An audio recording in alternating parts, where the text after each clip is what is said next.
예수님의 선택, 오늘 6번째 시간입니다. 오늘 성찬 예식이 있어서요, 성찬 예식과 관련된 말씀을 함께 나누고자 공생의 시간을 조금 훌쩍 건너뛰어서 예수님께서 마지막 날 밤에 제자들과 함께 있었던 그 일, 그날 예수님께서 어떤 선택을 하셨는지 함께 나누고자 합니다. 여러분이 만약에 사랑하는 사람과 헤어져서 다시 만날 수 없는 마지막 만남이라고 한다면 마음이 어떻겠습니까? 아마 굉장히 이 만남, 이 짧은 만남을 어떻게 보낼까, 그런 여러 가지 생각을 하실 겁니다. 예수님도 아마 그러셨을 것 같아요. 제자들은 잘 몰랐겠죠. 들어오면서 아우 예수님 배고파요, 밥 없어요, 우리 빨리 저녁 먹읍시다. 아무 생각 없이 막 그 집 안으로 들어왔겠지만 예수님께서는 속으로 얘들아 이게 마지막이야. 난 이제 끌려간단다. 아마 그 생각을 하시면서 마지막 식사를 준비하시고 갑자기 제자들의 발을 씻겨주시고 그리고 상을 준비해 주셨습니다. 그리고 지금까지 거의 쓰지 않았던 말을 제자들에게 하셨어요. 이 단어, 이것이 예수님의 선택입니다. 어떤 단어를 쓰셨을까? 우리 고린도전서 11장 25절 말씀을 우리 함께 같이 읽겠습니다. 시작. 그 식후에 또한 그와 같이 잔을 가지시고 이르시되 이 잔은 내 피로 세운 새 언약이니 이것을 행하여 마실 때마다 나를 기념하라 하셨으니. 아멘. 이것을 행하여 마실 때마다 나를 기억하라가 아니에요. 나를 뭐 하라고요? 기념하라. 여러분, 기억과 기념은 달라요, 그렇죠? 기억은 그냥 생각하는 거고 기념은 생각만 해서는 안 돼요. 그 다음에 뭔가를 해야 돼요. 여보 오늘 무슨 날인지 알아요? 알지? 무슨 날이에요? 우리 결혼기념일이지? 근데 기억했잖아. 끝이에요? 그럼 기억했잖아. 남자들은 기억만 해도 대단한 거죠. 근데 기억만 하면 안 되고 그날을 기념하라는 거예요. 기념. 무엇인가를 기념이라고 하는 것이 뭡니까? 기억이 그치는 것이 아니라 구체적인 어떤 의식을 행하는 거예요. 그 구체적인 어떤 의식을 행하는 것을 리추얼이라고 합니다. 오늘 말씀의 제목이에요. 그래서 리추얼. 근데 여러분 가만히 생각해 보세요. 이 오늘 본문 말씀 고린도전서 11장의 말씀은 복음서에 쓰여져 있지 않고 누가 쓴 거예요? 바울이 쓴 거예요. 고린도전서에 쓴 거예요. 지금 그 현장에 있는 것 같이 생생한 이야기를 바울이 전한 겁니다. 고린도전서를 쓰면서 고린도 교인들에게 예수님께서 마지막 날 잡히셨을 때 이런 일을 했는데 여러분 이 날을 기억하고 이 날을 기념해야 됩니다. 예수님의 말씀입니다 하면서 지금 적고 있는 거예요. 예수님께서 제자들과 행했던 그 날과 바울이 지금 고린도전서에 적고 있었던 이 시간의 차이가 몇 년인 줄 아십니까? 적어도 20년, 30년 정도의 시간의 차이가 있어요. 근데 너무나도 생생하게 바울은 그 현장에도 없었잖아요. 예수님이 제자가 아니잖아요. 근데 어떻게 그 현장에 있었던 것처럼 그렇게 아주 자세하게 오늘 말씀을 기록할 수 있었을까? 20년의 세월, 30년의 세월을 그 예수님께서 말씀하셨던 너희는 오늘을 기억하고 이 순간을 기념하라 라고 하는 이 말씀을 그 제자들, 초대교인들은 너무나도 잘 가슴에 새기면서 전승해 왔던 것입니다. 그래서 복음이 전해지는 곳곳마다 바로 이 성찬의 거룩한 예식이 행해지게 된 거예요. 2000년이 지난 오늘 이 순간 우리들에게 바로 이렇게 성찬의 예식이 베풀어지게 되는 것입니다. 성찬 의식은 매우 중요한 신앙의 리추얼이 되었던 것입니다. 여러분 신앙은 리추얼이 있어야 합니다. 리추얼이 뭐라고 그랬어요? 의식 있는, 의미 있는 의식이라고 그랬어요. 그냥 어떤 아무 의미 없는 행위가 아니라 의미가 있는 의식적인 행위가 바로 리추얼이에요. 근데 여기 한 가지가 더 붙여져요. 이 의식이 정기적으로 반복되어야 하는 것입니다. 반복되어야 하는 거예요. 리추얼의 어원은 라틴어 리투스에서 나왔습니다. 이 리투스의 의미는 성스러운 습관을 의미합니다. 여러분 어떤 성스러운 습관이 있습니까? 여러분들에게는 어떤 거룩한 습관이 있으십니까? 미국의 작가 메이슨 커리는 그의 책 리추얼이라고 하는 책에서 세계적인 소설가, 화가, 무용가, 영화감독, 과학자, 스포츠 스타 수많은 사람들을 만나서 인터뷰를 했어요.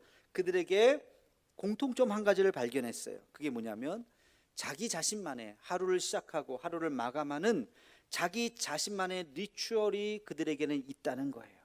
어떤 의미 있는 시간들이 하루 중에 반드시 있다는 것입니다. 어떤 작가는 매일매일 일기를 쓴답니다. 하루를 정리하면서 작가가 되기 이전부터 작가가 유명 작가가 된 이후까지도 지금도 그렇게 매일매일 일기를 쓰고 있답니다. 그러면서 자기를 성찰한다 그래요. 어떤 과학자는 새벽마다 자기가 하고 있는 지금 그런 실험들을 머릿속으로 그리면서 실제로 그림으로 그리고 오늘은 어떤 일들을 펼칠 수 있을 것인가에 대해서 매일매일 묵상한다고 합니다. 어떤 스포츠 스타는 경기 전에 얼마나 두렵고 또 불안하고 떨리겠습니까? 그 근심 걱정을 떨쳐버리기 위해서 자기만의 정해진 코스로 산책을 하면서 마인드 컨트롤을 한다고 합니다. 여러분, 이 리추얼, 자기만의 그 리추얼은 마음을 안정시킬 뿐만 아니라 창조적인 세계로 나아가는 매우 중요한 통로를 열어준다라고 메이슨 커리는 이 책에서 이야기하고 있습니다. 하나님께서 우리에게 주신 최고의 신앙적인 리추얼이 뭘까요? 여러분, 우리의 거룩한 신앙적인 리추얼이 뭘까요? 그것은 바로 예배입니다. 예배. 구약 시대에는 예배를 뭐라고 불렀죠? 제사라고 불렀죠.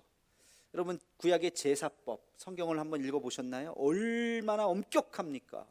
얼마나 그것이 세심합니까? 그것을 하나하나 지켜야 됩니다. 이 제사법을 제대로 지키지 않으면 죽을 수도 있어요. 그래서 구약에 보면 그 제사 드리는 날짜와 시간과 방법과 그리고 복장과 자기의 그 자세까지도 철저하게 잘 나와 있고 그것을 제대로 지키면서 제사법을 지키면서 그들은 하나님에 대한 경외감을 그들은 깨닫게 되는 것입니다. 이제 신약으로 넘어오면서 예수님께서 그 제사를 폐하시고 우리에게 무엇을 주셨습니까? 예배를 주셨습니다. 이제는 양이나 소로 드리는 제사가 아니라 우리는 다른 것을 가지고 하나님 앞에 나아가야 돼요. 여러분, 오늘 예배 드리러 나오실 때 무엇을 가지고 나오셨나요? 무엇을 가지고 나오셨어요? 예수님께서 중요하다고 생각하신 것, 우리의 마음이잖아요. 우리의 마음, 우리의 몸뿐만이 아니라 우리의 마음, 우리의 영혼, 청결한 마음, 거룩한 마음, 신령과 진리로 드리는 우리의 중심을 하나님 앞에 드리면서 이 시간 예배하면서 우리가 하나님 앞에 엎드려 주님의 높으심을 찬양하고 주님 앞에 우리가 경외함을 올려드리는 이 순간이 하나님 앞에 드리는 온전한 예배이죠. 그리고 이것은 계속해서 반복되는 것입니다. 여러분, 리추얼은 반복이라고 그랬죠. 우리 예배도 반복이에요. 하나님께서 정하신 그날 우리의 마음 상태와 관계없이 우리는 계속해서 이 예배를 드리면서 하나님 앞에 우리의 마음을 드려야 하는 것입니다. 여러분, 예배는 어쩌다가 한번 여러분 마음이 오늘은 괜히 교회 가고 싶네, 한번 가보자. 오늘은 가기 싫어, 피곤해, 힘들어, 어저께 늦게 잤어, 할 일이 많아. 여러분의 마음가짐과 여러분의 상태를 가지고 예배를 드리는 것이 아니에요. 우리의 마음이 어떻든지 간에 하나님께서 정하신 시간에 하나님께서 정하신 그 장소에 나와서 우리가 하나님 앞에 우리의 중심을 드리고 마음을 드리면서 주님 앞에 그 말씀을 받는 순간이 예배인 것입니다. 여러분, 매일 하루를 시작할 때 여러분만의 리추얼이 계십니까? 하루를 시작할 때 우리는 기도로 시작해야 합니다. 그 기도가 우리의 리추얼이 되어야 하는 것입니다. 제가 매일매일 오늘의 기도를 유튜브에 올리죠. 대부분 아마 다 들어보셨을 겁니다. 시작 기도는 항상 똑같습니다. 거룩하신 하나님, 오늘도 우리에게 또 하루를 허락해 주심을 감사합니다. 오늘 우리의 첫 마음을 주님 앞에 드립니다. 첫 걸음을 주님 앞에 드립니다. 오늘 하루 주와 동행하는 하루가 되게 해 주옵소서. 여러분, 하루를 시작하면서 우리의 그 똑같은 그 리추얼과 같은 그 의식을 행하면서 하루를 하나님 앞에 의탁하는 거예요. 하루를 주셨음을 감사하고 하루를 감당할 수 있는 힘을 달라고 간구하고, 하루가 끝났을 때는 어떤 기도를 합니까? 오늘 하루 잘 살았음을 감사하고, 또 어떤 간구를 합니까? 오늘 내가 만났던 사람들, 오늘 내가 했던 모든 일들이 주 안에서 잘 열매 맺게 해달라고 간구하는 것이죠. 매일의 첫 시간을 드리는 것이 새벽 예배죠. 한 주의 첫 시간을 드리는 것이 바로 이 주일 예배죠. 한 달의 첫 하루를 드리는 것이 월삭이죠. 1년의 첫 시간을 드리는 것이 송구 영신 예배요, 신년 예배인 것입니다. 그래서 모든 시간은 하나님 앞에 있습니다. 모든 능력은 하나님 앞에 있습니다. 여러분, 어떤 일을 시작할 때, 이사할 때도 처음 들어가면서 예배를 드리죠. 어떤 분 사업을 시작할 때 목사님 꼭 오셔서 예배 드려주시고 그리고 시작하고 싶어요. 귀한 마음이죠. 하나님 앞에 예배를 드리고, 하나님 이 사업 처소에 하나님의 은혜와 축복이 임하게 하여 주옵소서. 그 작은 의식, 그 리추얼을 통해서 하나님이 나와 함께 하신다는 것을 깨닫게 되는 것입니다. 예수님께서 그 아주 소중한 시간, 이제 마지막 제자들과 식사하는 그날 밤에 잡히시잖아요. 그 시간을 기억하라고, 아니 이것을 영원히 기념하라고 특별한 하나의 의식을 주셨습니다. 그게 바로 성만찬이죠. 여러분, 제자들과 헤어지면서 어떤 말을 하고 싶으셨을까요? 예수님께서 내가 이제 세상을 떠날 거지만 나는 너희를 잊지 않겠다. 내가 하늘나라 가서도 너희를 위해서 내가 기도하겠다. 너희도 내가 지금까지 했던 이야기들을, 그 말들 잊지 말아라. 너희가 하나님의 자녀임을, 나의 제자였음을 잊지 말아라. 그 이야기를 해주고 싶었죠. 근데 그 말만 하고 지나가면 다 잊어버릴 수 있잖아요. 그래서 특별한 의미 부여를 하신 거예요. 그래서 이 식사하는 자리에서 제자들이 어구작 떡을 먹고 있는 자리에서, 얘들아, 너희가 먹고 있는 그 떡이 내 살이다. 먹다가 깜짝 놀랐을 거야. 뭐라고요 이게? 너희가 마시고 있는 그 잔이 내 피다. 아마 베드로 같은 제자는 꿀꺽꿀꺽 하다가 아마 캑캑캑 거렸을 것 같아요. 이게 피라고요? 이게 살이라고요? 지금 우리가 예수님의 살을 어디를 자르신 거예요? 근데 예수님께서 이것이 처음 했던 이야기가 아니에요. 이미 요한복음 6장에 보면 이미 예수님께서 이 말씀을 하셨습니다. 요한복음 6장 55절로 57절까지 말씀을 우리 함께 같이 읽겠습니다. 시작. 내 살은 참된 양식이요 내 피는 참된 음료로다. 내 살을 먹고 내 피를 마시는 자는 내 안에 거하고 나도 그의 안에 거하나니 살아계신 아버지께서 나를 보내심에 내가 아버지로 말미암아 사는 것 같이 나를 먹는 그 사람도 나로 말미암아 살리라. 아멘. 내 살은 참된 양식이요 내 피는 참된 음료라고 예수님께서 말씀하신 거예요. 여러분, 이 성찬의 의미가 뭘까요? 우리가 끔찍하죠. 뭐 살과 피를 먹는 약간 좀 식인종 같은 느낌도 나고, 실제 초대교회에서는 그런 오해도 있었습니다.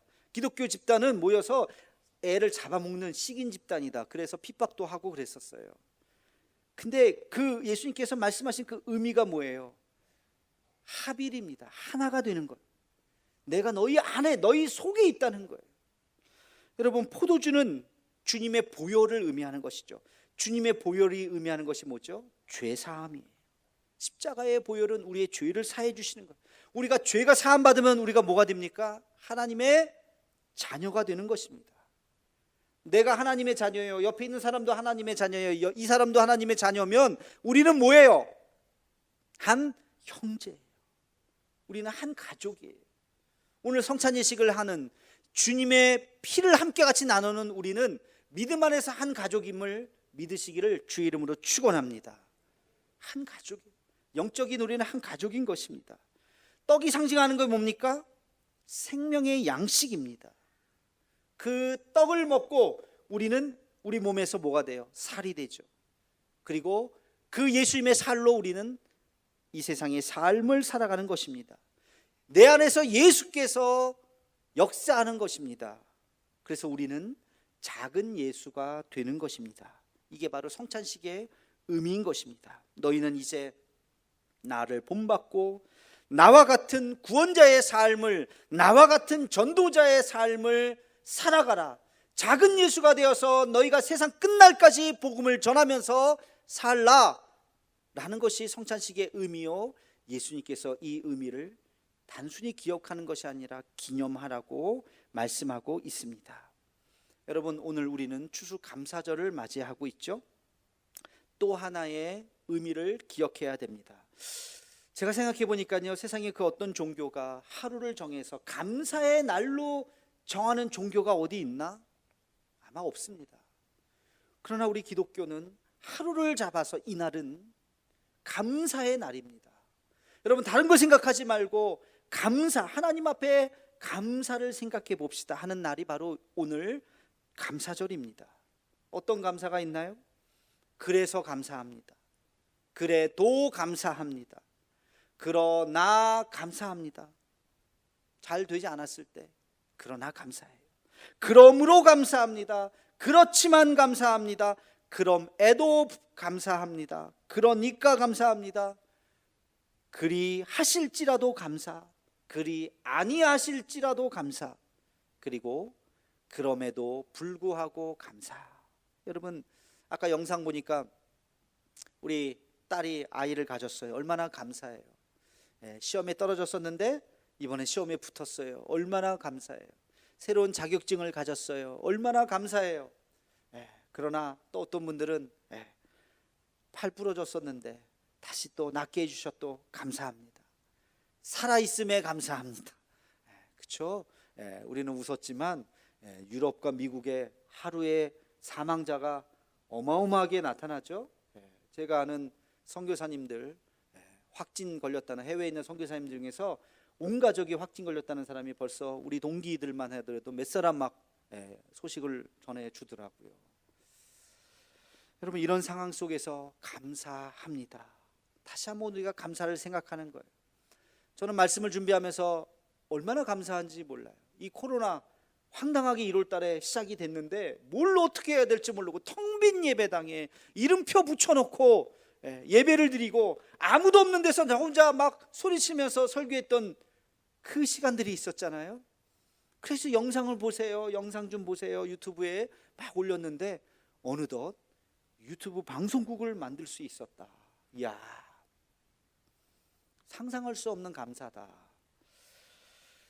오늘 추수감사절, 또 성찬예식을 통해서 벼르고 별렀던 오늘 성찬예식을 통해서 예수님의 살과 피가 내 몸 안에서 녹아지고, 그리고 그 예수님의 살이 내 살이 되고 예수님의 보혈이 내 피가 되어서 우리는 작은 예수로 이 세상을 구원하는 구원의 사명자로 살아가는 우리가 되기를 주님의 이름으로 축원합니다. 다시 한번 하나님 앞에 받은 은혜가 무엇인지를 헤아려 보며 감사의 고백을 할 수 있는 우리 모두가 되기를 주님의 이름으로 축원합니다. 기도하겠습니다. 사랑의 하나님, 올 한 해 힘들었지만 그럼에도 불구하고 감사를 고백할 수 있었음을 감사드립니다. 우리의 감사가 결과가 좋아서 드리는 감사가 아니라 결과와 상관없이 날마다 고백하는 우리의 믿음의 고백이 되게 하여 주옵소서. 성찬의 예식을 통해서 하나님과 또 예수님을 보내주신 그 은혜, 그 하나됨을 경험하는 믿음의 한 가족임을 경험하는 우리 모두가 되게 하여 주옵소서. 예수님의 이름으로 기도하옵나이다. 아멘.